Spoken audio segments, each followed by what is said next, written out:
My husband, Daniel, and I had spent years meticulously planning and saving for our dream home. We pored over blueprints, chose every fixture, and imagined our future unfolding within its walls. Finally, after months of construction, the day arrived when we held the keys to our brand new, custom-built house nestled in a quiet, newly developed cul-de-sac just outside the city. The first few weeks were idyllic. Sunlight streamed through the large windows, the scent of fresh paint filled the air, and every corner felt like a testament to our hard work and shared dreams. We hosted small gatherings, filled the rooms with laughter, and began the slow process of making it truly ours. The basement was the last area we tackled. It was large, unfinished, and held the promise of a future game room or home theater. One Saturday morning, Daniel went downstairs to start organizing some tools when he called out, a note of bewilderment in his voice. "Eliza, can you come down here for a second? There's something odd." I joined him in the cool concrete expanse. He was standing in front of the far wall, pointing. "Look at this." My brow furrowed. It was just the concrete foundation wall. "What is it?" "The blueprints," he said, unrolling the large sheets we had carefully stored. "I was checking where the support beams were supposed to be, and this wall isn't on them." I examined the blueprints. He was right. Every other wall of the basement was accounted for, but this particular section, about 8 feet wide, was conspicuously absent. It was a solid, seamless stretch of concrete with no visible seams or indication of a doorway. We tapped on it. It sounded solid, the same as the rest of the foundation, but the fact that it wasn't on the plans sent a prickle of unease down my spine. "Maybe it was a late addition," I suggested, trying to sound rational. "A modification they forgot to update on the final plans." Daniel shook his head. "Every change, Eliza, we had to sign off on. I would remember a whole new wall." Over the next few days, the mystery of the unblueprinted wall consumed us. We questioned the construction foreman, who vaguely recalled some minor structural adjustments, but couldn't provide any specifics about an entirely new wall. The architect was equally perplexed, having no record of such a modification. Driven by a growing sense of unease, Daniel borrowed a heavy-duty drill from a friend. One evening, after work, we decided to investigate further. The drill bit whined as it bit into the concrete, sending up a cloud of gray dust. After a few inches, it suddenly went through, encountering empty space. A chill ran down my spine. It wasn't solid concrete all the way through. There was something behind it. Daniel widened the hole, and we peered inside. The beam of his flashlight revealed a small, dark, enclosed space. The air that escaped smelled stale and faintly musty. We couldn't see much through the small opening, but it was clearly a room of some kind. A room that shouldn't exist. Over the next weekend, we worked tirelessly, carefully drilling a series of holes along the perimeter of the mysterious section of wall. Finally, using a sledgehammer and chisel, we managed to knock out a large enough section of concrete to create a makeshift doorway.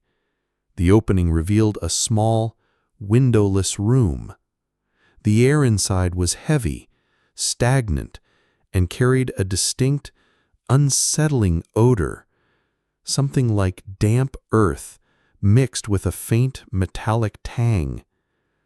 The room was roughly square, about 10 feet by 10 feet, with bare concrete walls and a rough, uneven concrete floor. In the center of the room sat a single, ancient-looking wooden chest. It was dark, unadorned, and looked as though it had been there for centuries, completely out of place in our brand new home. A wave of apprehension washed over me. This wasn't just Strelitelnaya Ashibka. This felt wrong, deeply wrong. Daniel, however, was drawn in by morbid curiosity. He cautiously stepped through the opening.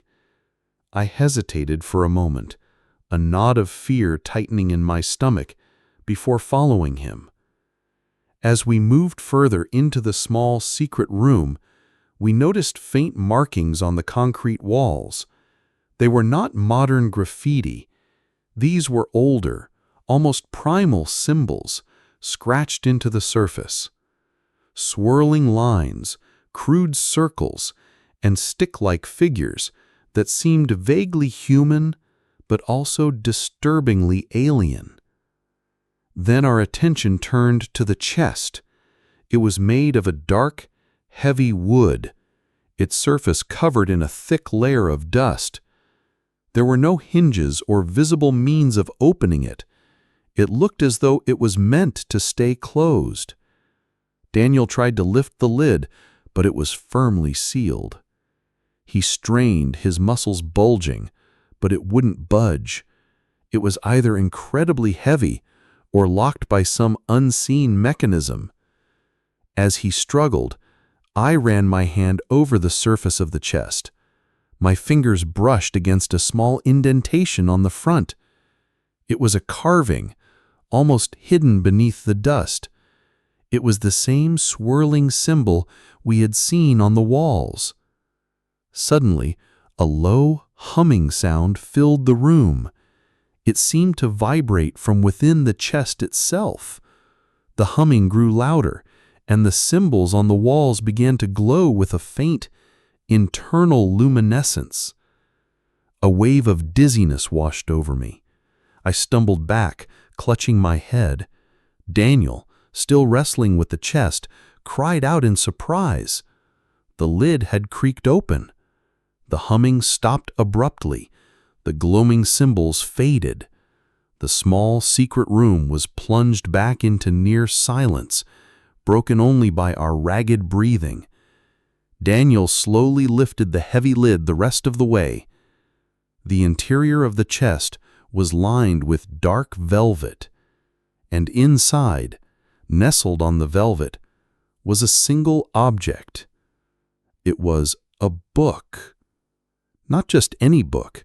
This was an ancient tome, bound in what looked like human skin, the leather cracked and brittle with age. Strange, unsettling symbols were embossed on the cover, mirroring those on the walls and the chest. There were no words, no title. An instinct, primal and overwhelming, screamed at me to get away, to run and never look back.